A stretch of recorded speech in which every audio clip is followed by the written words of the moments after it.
Hey guys, can you guys hear me now? Yeah. Okay, good. I'm not sure what happened there. I had to reboot the Zoom to get things to work. If you haven't already, go to the Moodle site. There is an updated amphibian reproduction file there. So that I think has everything that's going to be in it. So there won't be any more updates to that. As we move forward.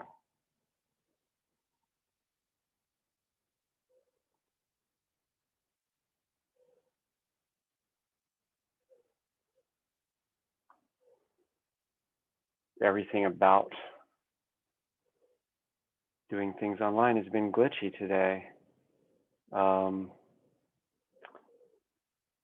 I was in applied stats this morning and the Wi-Fi dropped a couple of times such that I could no longer project to the screens in the classroom. It's been a weird day.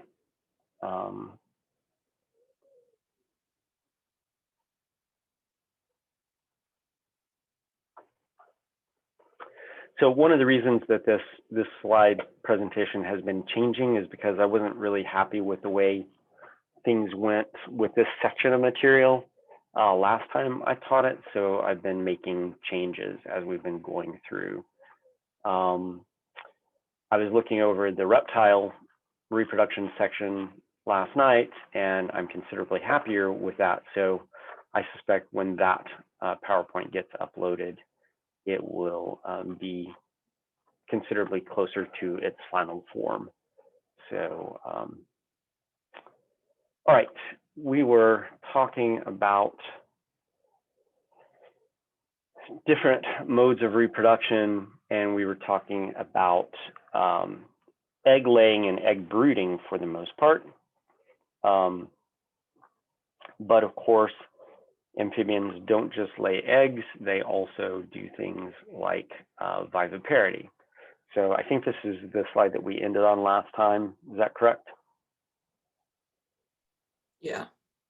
Okay, you guys can see this toadlet coming out of this froglet coming out of this gastric breeding frog's mouth.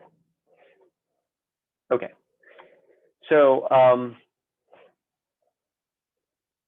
not all amphibians lay eggs in water or lay eggs in foam nests or lay eggs and then the eggs hatch out larvae and the larvae have a larval period that is free living. We have both direct development and viviparity.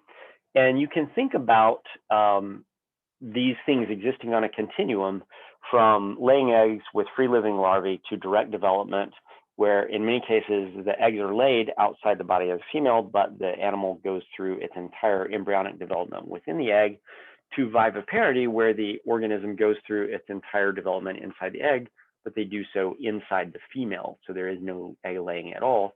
And so you can think of these things as a continuum, and that continuum basically just refers to the amount of time that is spent developing in the egg and the amount of time that the female retains the eggs. And so really,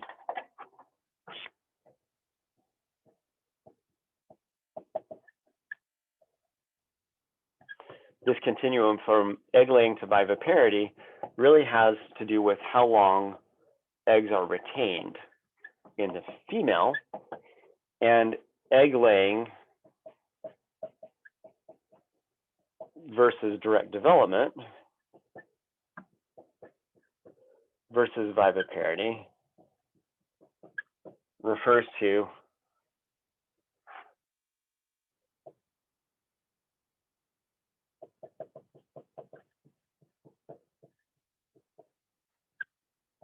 extending the larval period within the egg.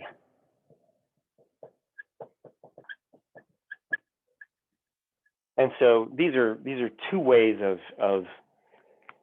which you can think about this transition from egg laying with free living larvae to direct development to viviparity.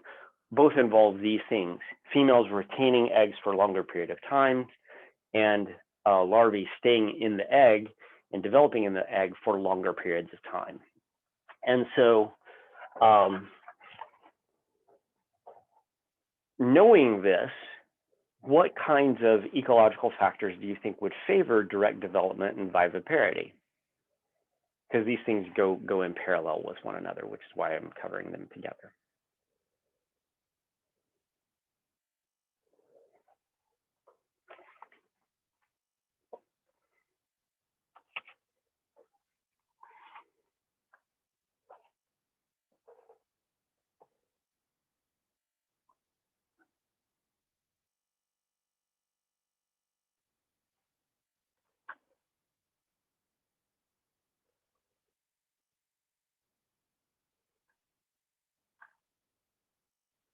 Species aren't tied to standing water, so they can go into environments where there's like less standing water or no standing water. Okay, so you might expect that direct development and viviparity would occur in environments that are in some way water limited. And so you might think of this as developing in environments that are potentially drier, but the problem with direct development is that if you then go out on land, it's even drier on land than it is in water. But if you are in a moist environment, a humid environment, where you can leave water without without suffering total desiccation of your eggs, it might be beneficial to you to actually lay your eggs somewhere away from water, because there might be fewer competitors for the animals after they hatch out as little miniatures of their adult selves, or there might also be less predation. So if you've ever been to an ephemeral pond, one of the things that you will find in ephemeral ponds is you'll find all kinds of amphibians and things breeding there, and you'll find their larvae there, but you will also find a lot of insect predators that hang out in these ponds as well, and they feed on the larvae of frogs and toads and salamanders. Things like predaceous diving beetles, their larvae are predaceous. The diving beetles themselves as adults are predaceous. Dragonflies and damselflies, those are predators that can feed on the smallest of the anuran tadpoles that we think of. And so going down this path of direct development of viviparity may be actually a response to environmental conditions that reduce the survivorship of larval offspring in these environments that are tied to water. So you would tend to find direct development in humid environments, and it would allow access to habitats that are not available to other amphibians. And we just talked about the reasons why this might be the case. Generally speaking, when we see animals that are direct developers, they tend to have large eggs to begin with. And so large eggs is kind of a precursor to being able to go down the path to direct development. Why would large eggs be important? Since there's like more development occurring, then you need more nutrients. So then the egg has to be larger because there's more nutrients needed.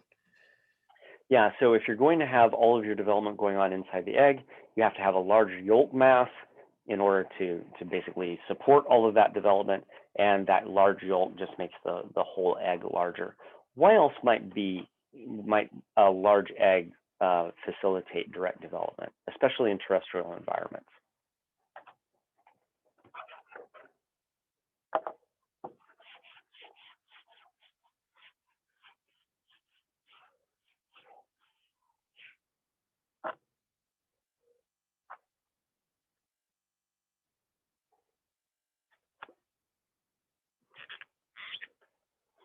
What do you know about this item as opposed to this item?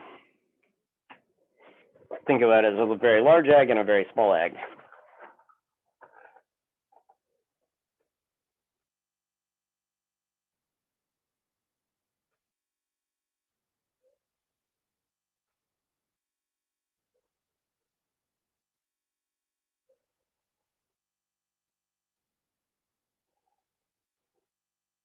What do you know about any organism that is big and round versus small and round?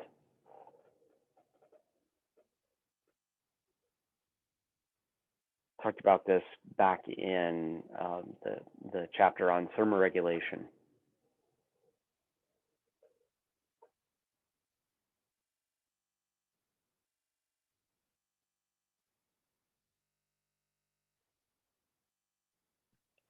I know there's the whole surface area to volume ratio thing with thermoregulation, but I don't know how that would connect to this. The whole surface area to volume ratio is exactly what I'm looking for.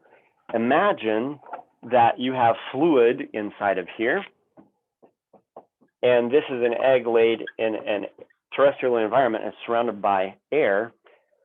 What's going to be diffusing out of this egg over time? Fluid.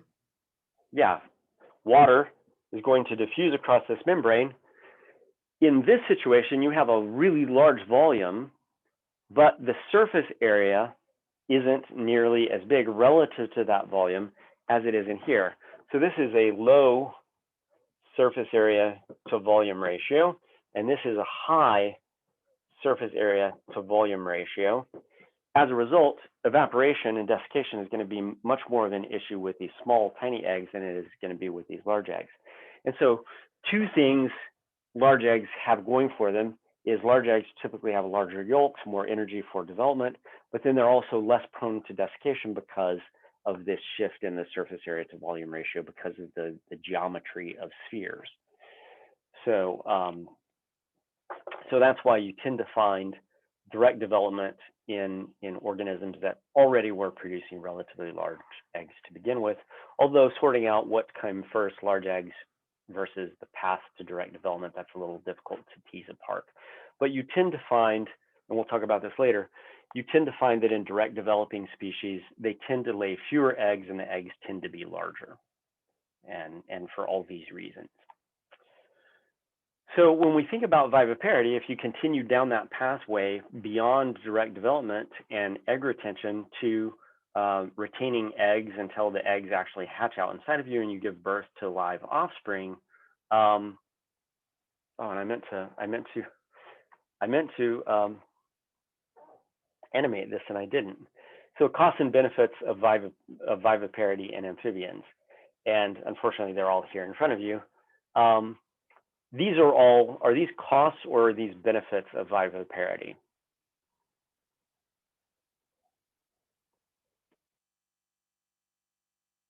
Or is this a mixture of both costs and benefits?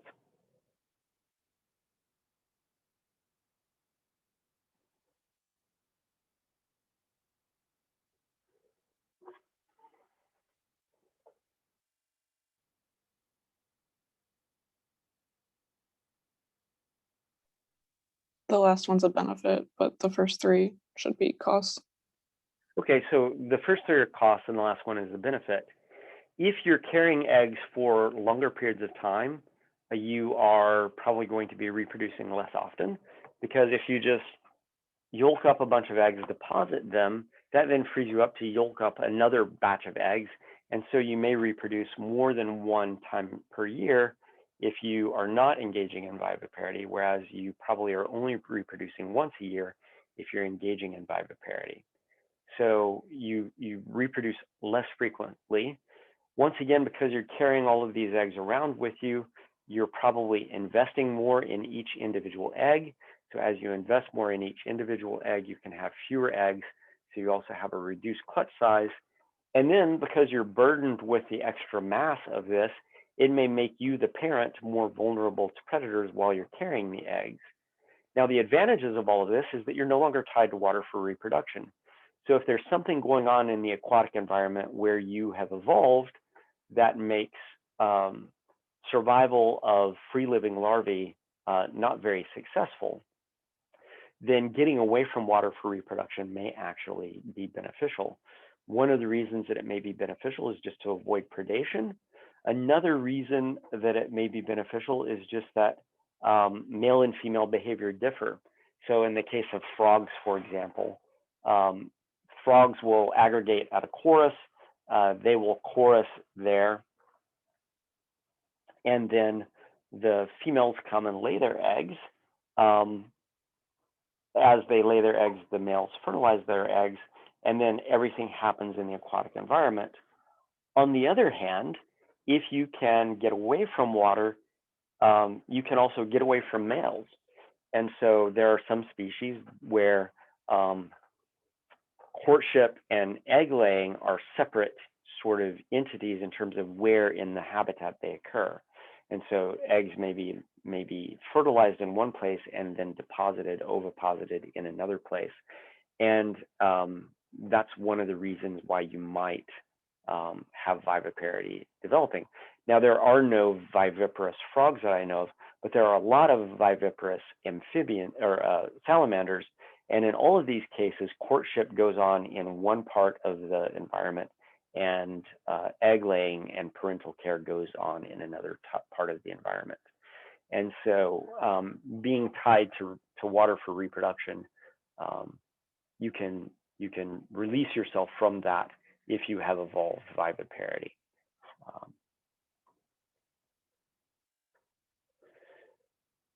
So then we have parental care in amphibians. So there's plenty of parental care. We talked about the fact that there are a number of plethodonid salamander species where the female will lay eggs and then guard those eggs. We also talked about Ambystoma opacum. The biggest advantage to parental care in amphibians is that it increases offspring survival. And there are lots of different kinds of parental care.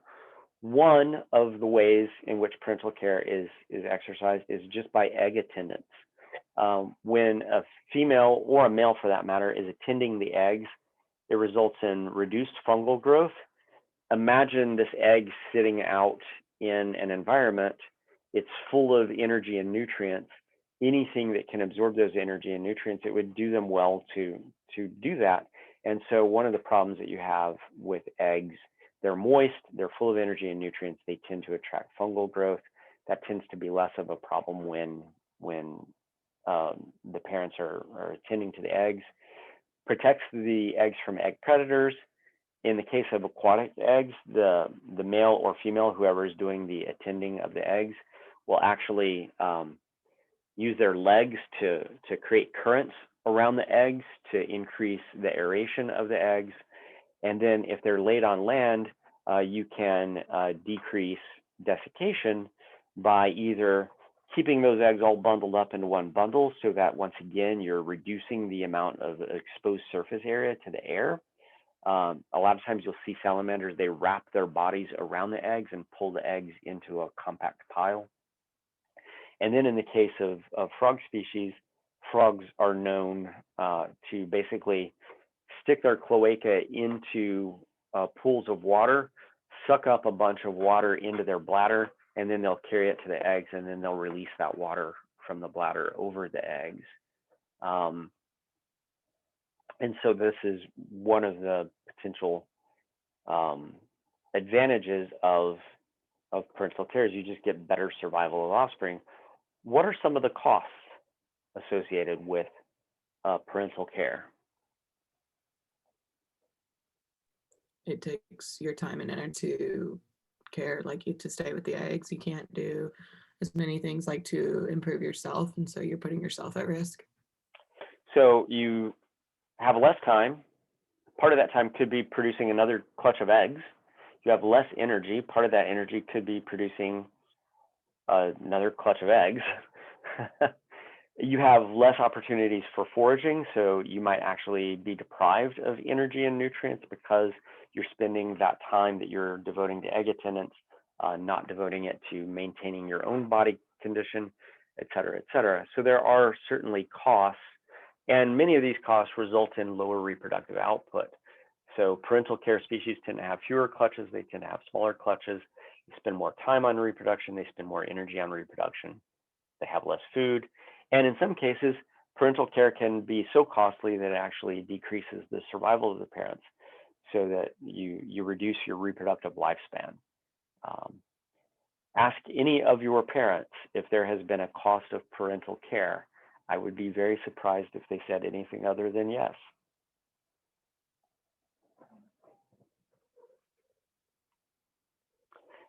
So this illustrates, this is a figure from your book, this illustrates one of the benefits of parental care. This is a situation where you have a species that that reproduces in both dry season and wet season.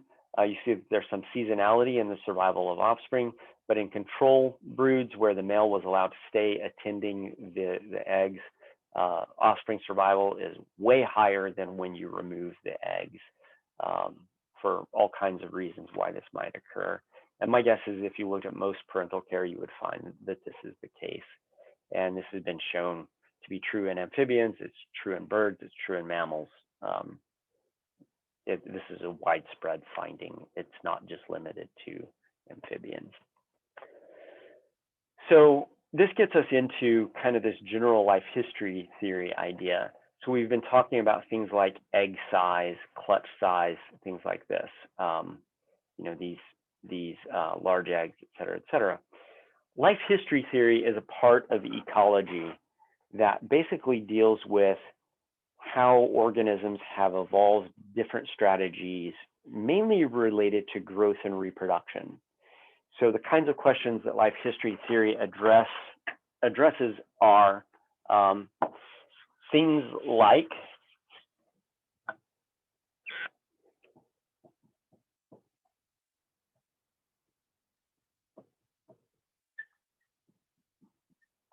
how large should offspring be?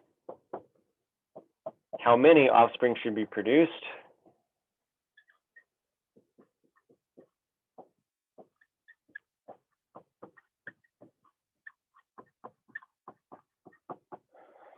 Actually, let me.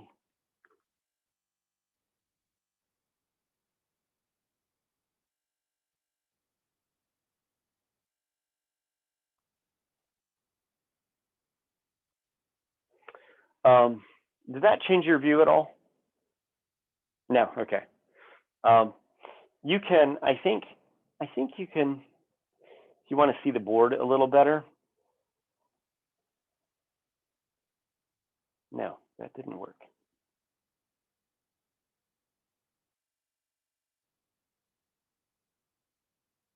Did that change the view at all? No, it's still like really small. Okay, let's see.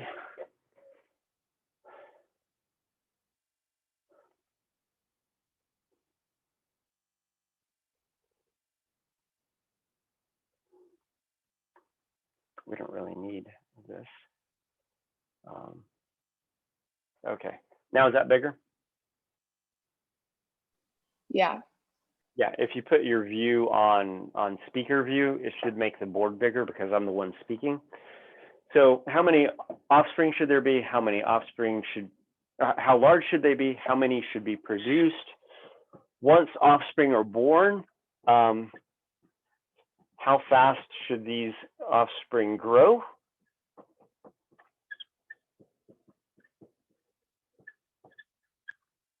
Another way of saying this is how do we allocate energy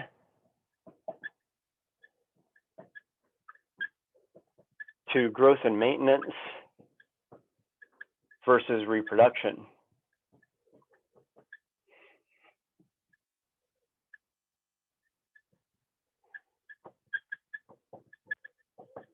Do you grow quickly, reach adulthood at a small size because you grew quickly and you reach maturity early, but then as a result of your small size, you don't reproduce as many offspring because you're smaller? Or do you take a longer period of time to develop, you mature at a later age, as a result of maturing at a later age, you're also bigger so that you can produce more offspring? So all of these questions are essentially allocation questions. How do you allocate energy to one activity versus another activity? And this gets back to this image that I have in the PowerPoint. When we think about this in terms of reproduction, you can think about an organism as having a big chunk of energy. And if that big chunk of energy is devoted to reproduction, you can divide that energy up into a smaller number of offspring, but as a result of that, you can make all of these offspring really large. Or you can divide that chunk of energy up into a bunch of offspring, but because you only have this amount of energy allocated to reproduction, you have to make all of those offspring really small if you're going to have a lot of them.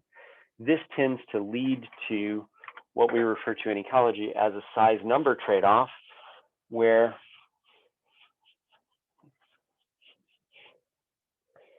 if we look at offspring number, or clutch size, the number of offspring from 0 to a lot, and then we look at offspring size, you can have, so from really small offspring to really large offspring, you can either have large offspring, but very few of them. You can have a lot of offspring, but they all have to be small.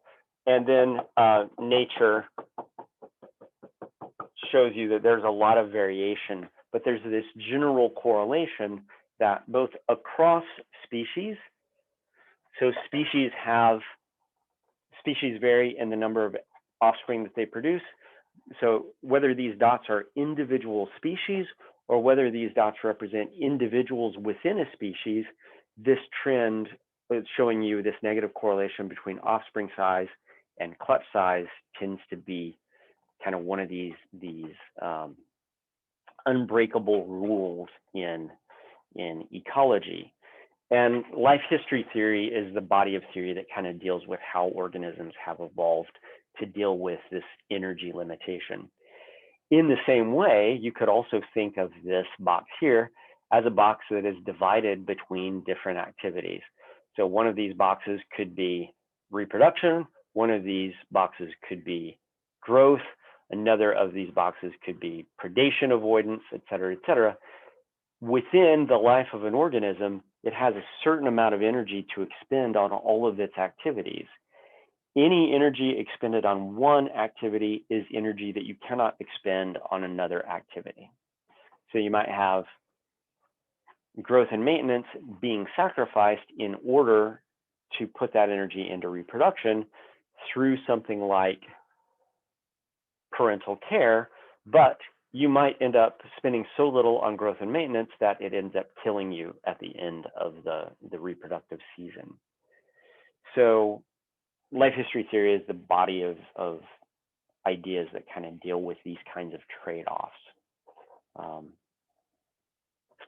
So we have this size number trade-off, but within this size number trade-off, there is variation, as I've illustrated on the board.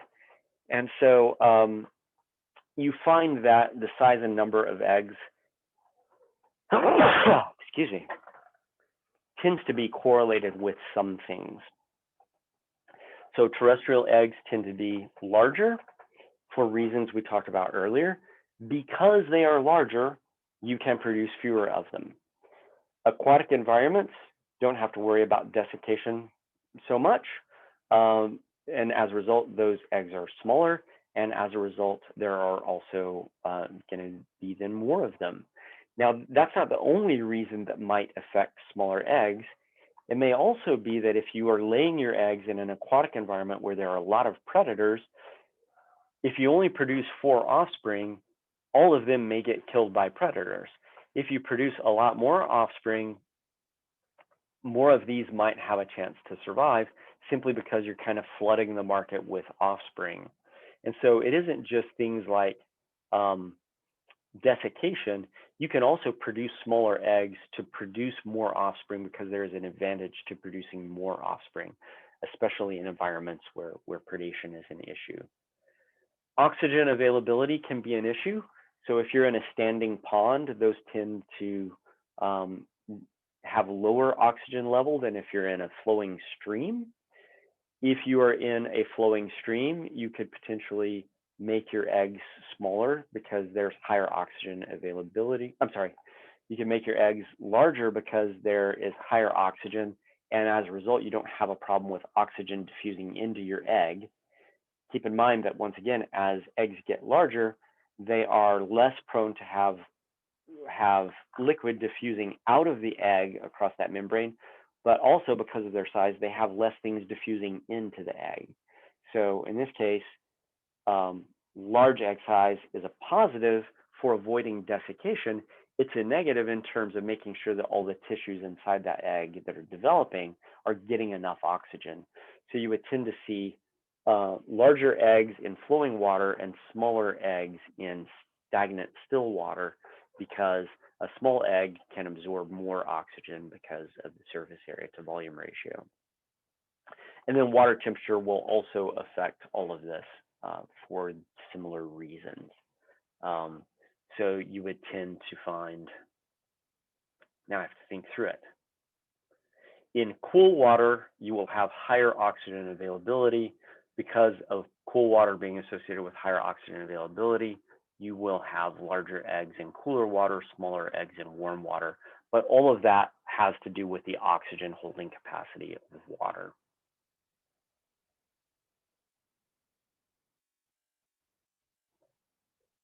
This represents a situation where I wrote water temperature on the slide. I momentarily forgot what the relationship of water temperature to egg size was, but I recreated it by relying on energy that I already possessed about other things.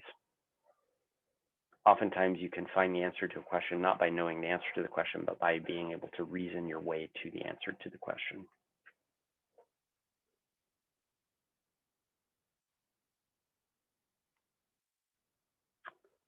In some cases, the eggs can be very, very large.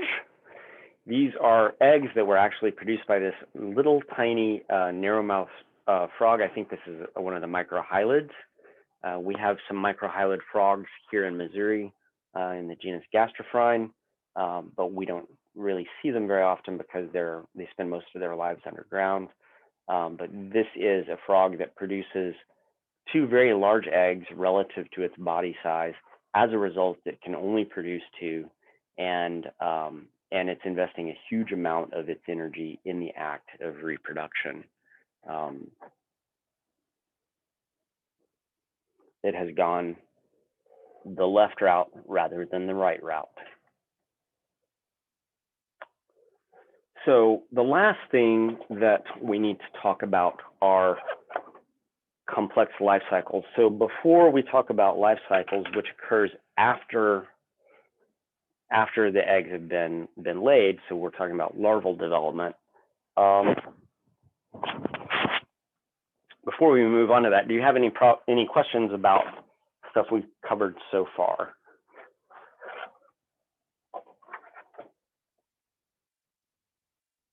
It's very warm in my office for some reason.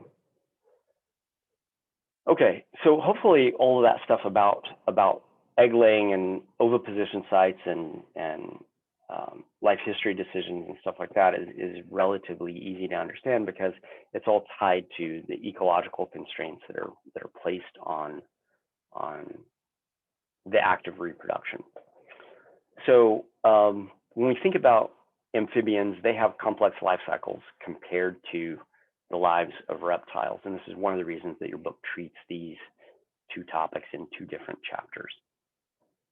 So most amphibians exhibit a free-living larval stage that is morphologically different from the adult.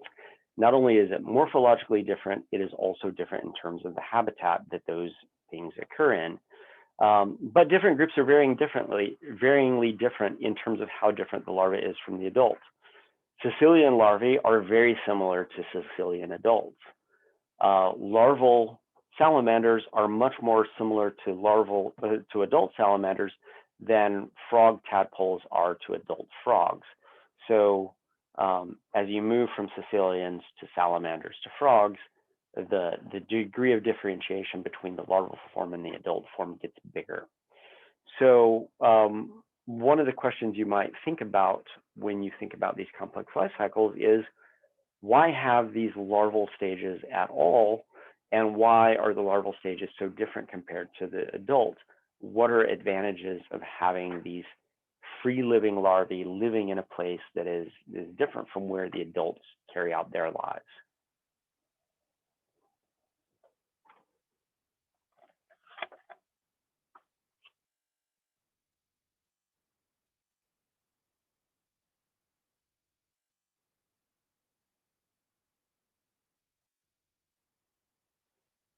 Quinn, I haven't heard from you today.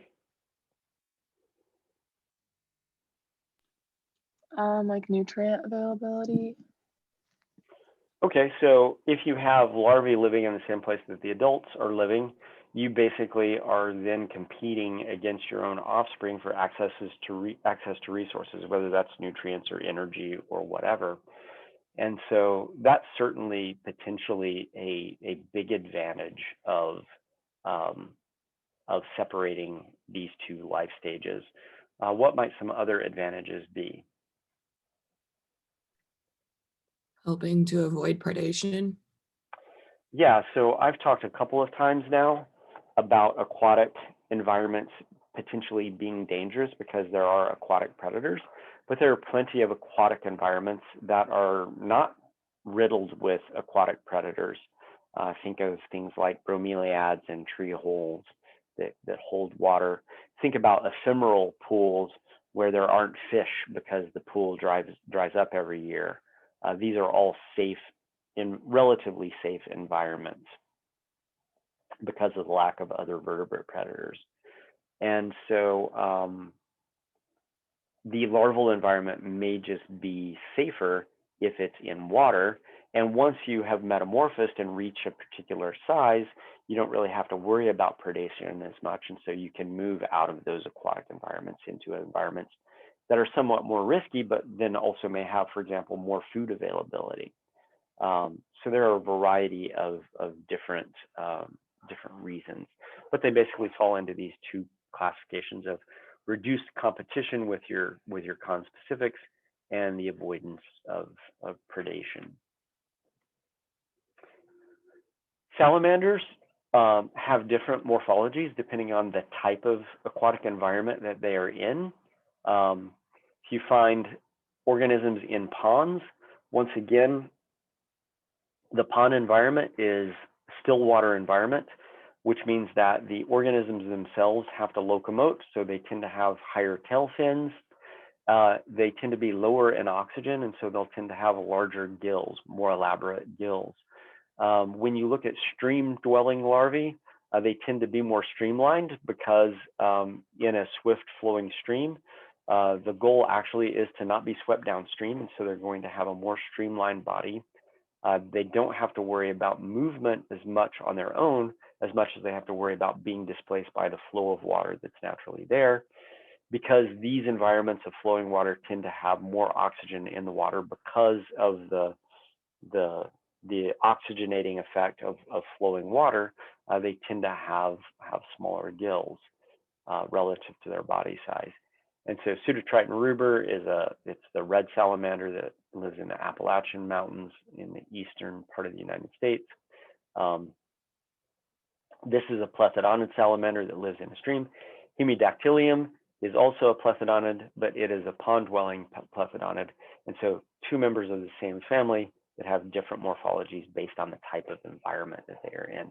These, once again, are two members of the same family Salamandridae, the newts in this case. And once again, their morphology is dictated by the type of aquatic environment in which they're developing. And this brings us to metamorphosis. So you spend time as a larva, and then there comes a point where you have to metamorphose out of the larval stage into the adult stage. And this ends up being a complicated process. So metamorphosis in most organisms is size dependent. In most amphibians, it's size dependent.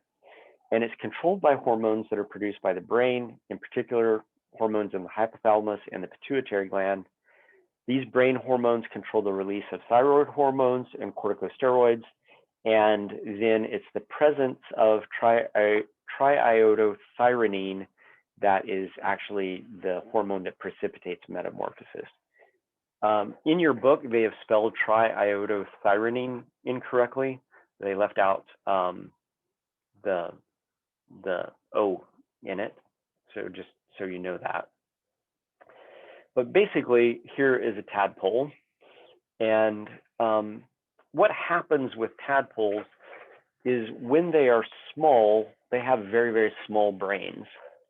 And not only is their brain overall small, but also their hypothalamus and their pituitary are small. As a result, young tadpoles are not putting out very much in terms of adrenocorticotropin hormone.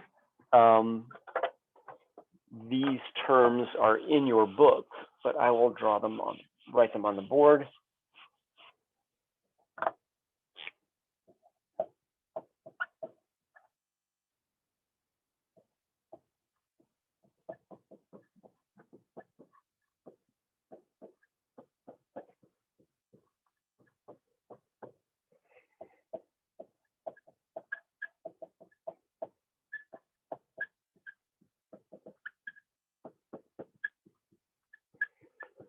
So if you've taken physiology, hopefully you've been exposed to these things in humans, but they occur in other vertebrates as well. So adrenocorticotropin hormone is a hormone that acts on, in amphibians, the interrenal glands. These are glands that are spread throughout the tissue of the kidneys. In the presence of adrenocorticotropin basically causes the interrenal glands to produce corticosteroids. The corticosteroids actually then interact with thyroid hormones. So thyroid stimulating hormone, what did I write, releasing hormone? TSH.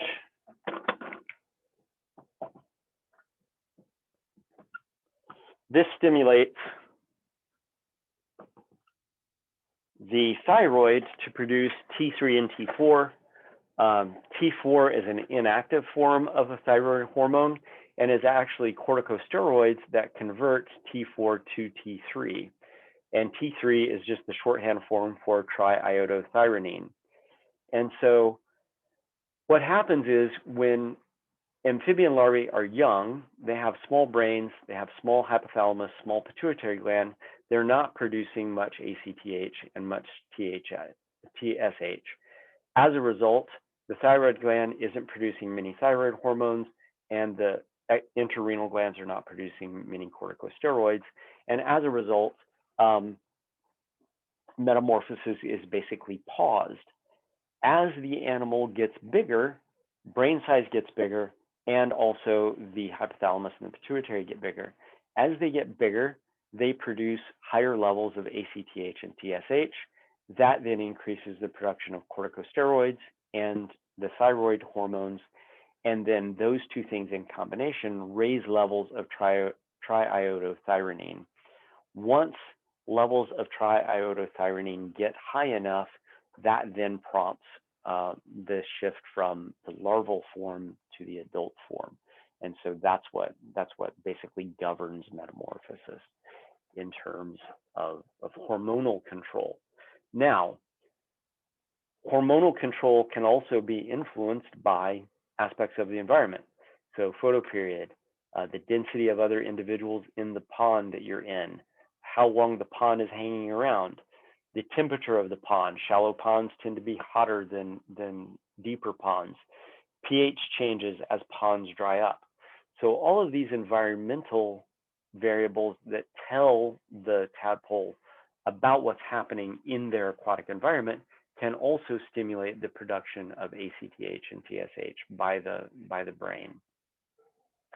And so we find that amphibians generally can't metamorphose until they reach a particular size, but once they reach that size, they may not metamorphose simply because they're that big. They may spend more time in the larval environment, continuing to gain energy if conditions are appropriate for them, and spend a longer period of time in that larval environment so that when they do go through metamorphosis, they metamorphose at a larger size, and as a result have a better time once they're out of the aquatic environment. Because it isn't just size. Size places a lower limit on when metamorphosis can occur, but once you've reached that size, you don't necessarily make that transition if you don't have to, because these other environmental variables become important. So a bunch of studies have been done on the proximal controls on metamorphosis and hatchling success. And so one of the things that happens in larvae is that if you find yourself in an environment where there are a lot of conspecifics that you're competing with, that can influence your growth rate. And because you have to reach a certain size in order for metamorphosis to be possible, how fast you grow as a larva becomes important. And so as you increase the density of larvae, you generally find that the body weight over time tends to increase at a lower rate in dense aggregations rather than in less dense aggregations. Here's another situation where we have low density ponds and high density ponds, but in some of these ponds, the researchers added food and in other ones they didn't.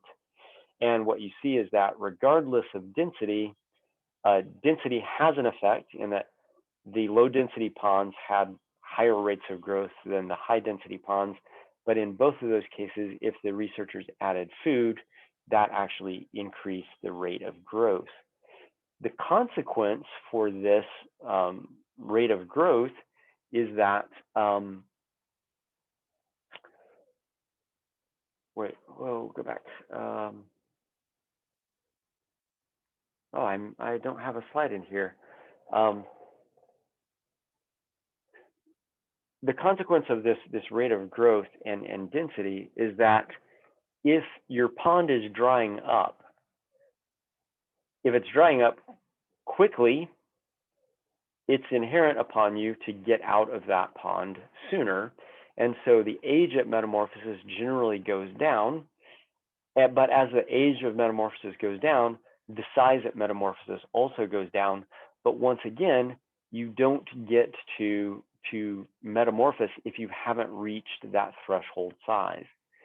So one of the things that you will see in this previous figure here is that in these high density ponds, only in the ponds where food was added did they reach the size at which metamorphosis was possible.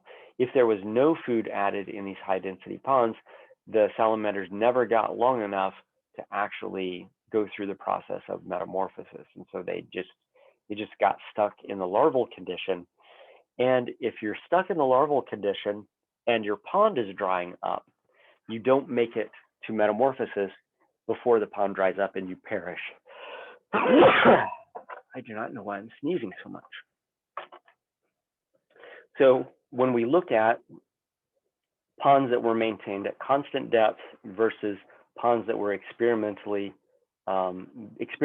drained of water, what you find is that in stable environments where the water level is staying constant, frogs, I think if I recall correctly, this is a situation with frogs. Frogs stayed in the larval phase for a long period of time. As a result of that, they got very large, and they ended up being very large, both in terms of mass and in terms of total body length. As the researchers drew down the ponds in terms of water level at different rates, from gradual drawdowns to drastic drawdowns, that had a concomitant effect on the time that these things spent in the larval period. That resulted in lower body mass and also smaller animals in terms of snout vent length. And the more drastic the drawdown was, the faster they left the ponds and the smaller that they were as a result of that. And so once again, these things are all tied together. If you are in an ephemeral pond that dries up quickly, you're going to spend a lot of your time trying to reach metamorphic size because you need to get out of there before your larval environment becomes uninhabitable as a larva. As a result, less time in the larval phase, smaller size. So the stability of the larval environment is important. Longer larval period in more stable environments. Once again, shorter days to drying, fewer days to metamorphosis, longer days to drying, longer days to metamorphosis. And once again, as a result of this, this will have effects on size. These are just different data sets with different variation in the amount of time to drying. So this then brings us to the final factor in this chapter, which is paedomorphosis. Somebody remind me what paedomorphosis is.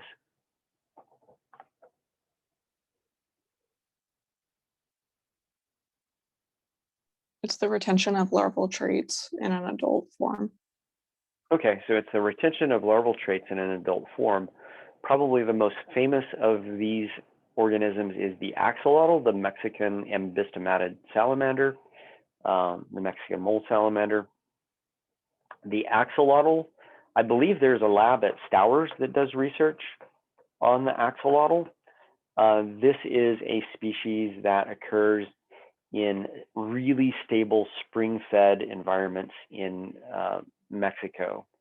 And over time, the axolotl has basically extended its larval period so long that the gonads develop into mature gonads while the individual is still retaining its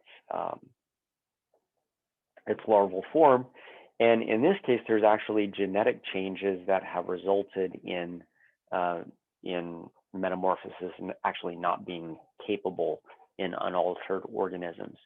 So you could take an axolotl and you could give it thyroid hormones and you can induce it to go through metamorphosis, but it no longer possesses the genetic variation to do that on its own. So it's an obligate aquatic organism. I forget which one of these is the axolotl, because they're basically both Ambystoma tigrinum, just one varies slightly genetically. But the larvae basically look the same, but in one of these, it has achieved adulthood, and the other one, it's going to metamorphose into an adult tiger salamander. And they have found that in many of these species that are paedomorphic, that there is both an environmental component and a genetic component. So in some species, not all of the individuals are paedomorphic. In these two bays, one of these situations is a pond that is stable and doesn't dry up, and in the other one, there is a pond where these things occur, where they do. Sorry, Ellington Bay is a ephemeral pool. Sun Bay is a constant pool, a constantly aquatic pool that doesn't dry up. And what you find, sorry, no, yeah, back up. Ellington Bay is the constant environment. Sun Bay is the one that dries up. In the constant environment, you tend to have a higher proportion of paedomorphic individuals than in the ephemeral environments. Obviously, because if you're stuck as a paedomorphic organism, you can't survive once your pond dries up. So there are these consistent differences in the percent of larvae, or the percent of the population that is paedomorphic. If you then take those individuals and put them in a drying environment, you get lowered levels of paedomorphosis in those two environments. But what you still see is that the organisms from the more constant environment tend to have higher levels of paedomorphosis than the ones from the less constant, less predictable environment. And so there is a genetic component to this that is also influenced by environment. But generally what you tend to see is you only see paedomorphosis occurring in these relatively constant environments. Paedomorphosis tends to be found a lot in cave-dwelling species, and your book talks a lot about what the conditions are in caves that lead to paedomorphosis being so common in cave-dwelling forms. What are some of those reasons?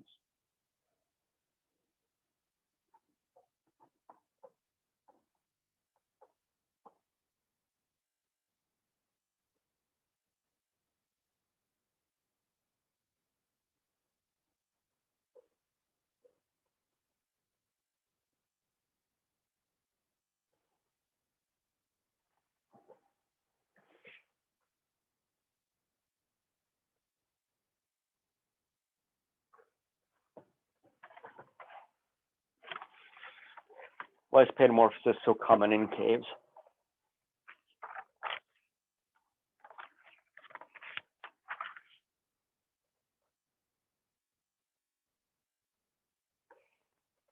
There's more food in the water part of the cave than on the land part of the cave, so they don't have to leave the water. Yeah, so in these caves that are associated with aquifers, the aquifers get recharged by flow of water from the surface landscape into the cave. That tends to wash detritus and organic material into the cave. And so these are detritus-based food webs. And because the flow of the water is going down into the cave, any food, anything that you might eat that is in the cave gets washed into the water where the salamanders live. And so food supply is much more stable in the aquatic portion of the cave than it is in the terrestrial portion of the cave. So if they were to metamorphose into a terrestrial form, they would basically be leaving the food-rich environment and going to a food-poor environment. And so a big part of it is just kind of the geomorphology of caves that have these aquatic environments in them.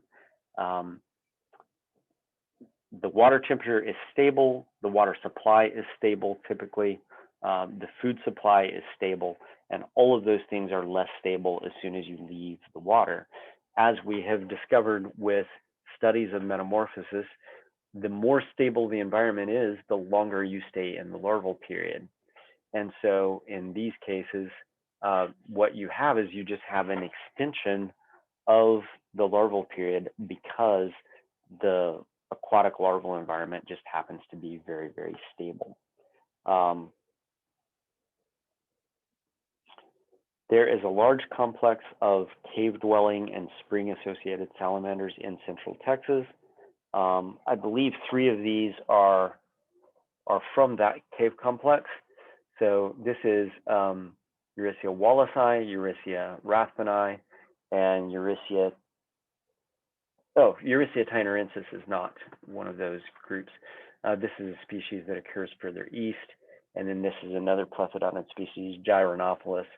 Gyronopholis is a genus that has both paedomorphic forms as well as land-dwelling forms, as does Eurycia, but these are all paedomorphic forms, and they all occur in caves with associated aquifer environments.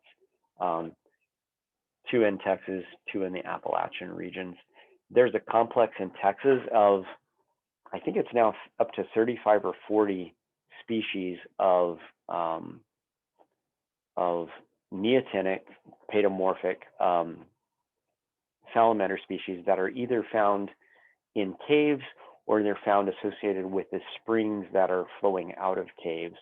So there are both surface populations and cave restricted populations of these species. But evidently, this is something that has happened as a result of long-term climate change. So since the last ice age, the world has been generally warming up, which is why we don't have glaciers sitting on the William Jewell College campus any longer.